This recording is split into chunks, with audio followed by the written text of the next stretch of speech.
औज़ुबिल्लाहिमिनश्शैतानिर्रजीम बिस्मिल्लाहिर्रहमानिर्रहीम। अस्सलाम वालेकुम व्यूअर्स, उम्मीद करता हूँ आप सब खैरियत से होंगे। आज हम बनाने लगे हैं मैंगो शेक। आपको पता है कि गर्मी का मौसम आ गया और मैंगो स्टार्ट हो गए हैं, तो ये शेक बहुत ज़्यादा पसंद किया जाने वाला है, हर एक को बहुत ज़्यादा पसंद होता है। तो मैं आज इसको बहुत ही सिंपल तरीके से बनाऊँगी। सिर्फ 2 से 3 चीज़ें हम इसमें शामिल करेंगे, तो वीडियो अपने एंड तक देखनी है। वीडियो पसंद है तो प्लीज़ लाइक और सब्सक्राइब करना ना भूलें। तो चलिए अपनी वीडियो स्टार्ट करते हैं। सबसे पहले मैंने 2 अदद आम ले लिए थे बड़े साइज़ के। अगर आपके पास छोटे हैं तो आप 3 से 4 भी ले सकते हैं।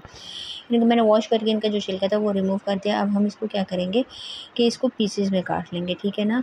आपने ये ध्यान रखना है कि अच्छी तरह से आपने पहले इनको वॉश करना है। मैंने ये देख सकते हैं मैंने पीसेस में काट लिए। इसके अलावा मेरे पास चीनी पड़ी हुई है और दूध है। दूध जो है वो नीम गर्म है। दूध मैंने पहले बॉयल कर दिया था और इसमें थोड़ा सा ड्राई मिल्क 2 चम्मच डाल दिए थे, ठीक है। चले बनाना स्टार्ट करते हैं। जग ले लूँगी, जग में जो आपने पीसेस किए हुए हैं मैंगो के हम वो डाल देंगे। और अब इसके अलावा आपने चीनी डाल देनी है। चीनी मैं 2 चम्मच इस्तेमाल करूँगी, आपने अपने टेस्ट के बराबर चीनी डालनी है। और इसमें अब जो मैंने दूध बॉयल किया हुआ था वो डाल देंगे। दूध जो है मेरा भी थोड़ा-थोड़ा गर्म था, तो इस वजह से अब हम इसमें बर्फ़ शामिल करेंगे। बर्फ़ मैं थोड़ी-सी ज़्यादा शामिल कर रही हूँ, अगर दूध ठंडा होता तो फिर मैं इसमें बर्फ़ थोड़ी-सी कम इस्तेमाल करती। अच्छी तरह से आपने इसको ब्लेंड कर लेना है कि जो भी आपने चीज़ें इसमें डाली वो अच्छी तरह से इसमें मिक्स हो जाएँ।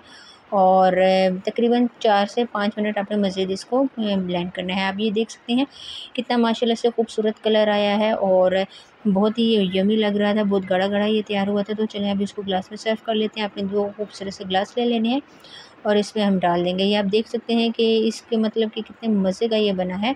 और अभी इसके ऊपर मेरे पास थोड़े से आम का मैंने एक पीस रख दिया था और उसको मैंने क्यूब्स में छोटे-छोटे काट लिए हैं, वो आपने इसमें डाल देने हैं। जी, तो ये आसान सी रेसिपी थी जो कि 2 से 3 मिनट में तैयार होने वाली है और इसको हर कोई बहुत ही जल्दी से बना सकता है। आपको पता है कि गर्मियों में ये बहुत ज़्यादा पसंद की जाने वाला, हर एक को बहुत ज़्यादा पसंद होते हैं आम। तो बहुत ही ज़्यादा लोगों को इंतज़ार होता है इस फल का।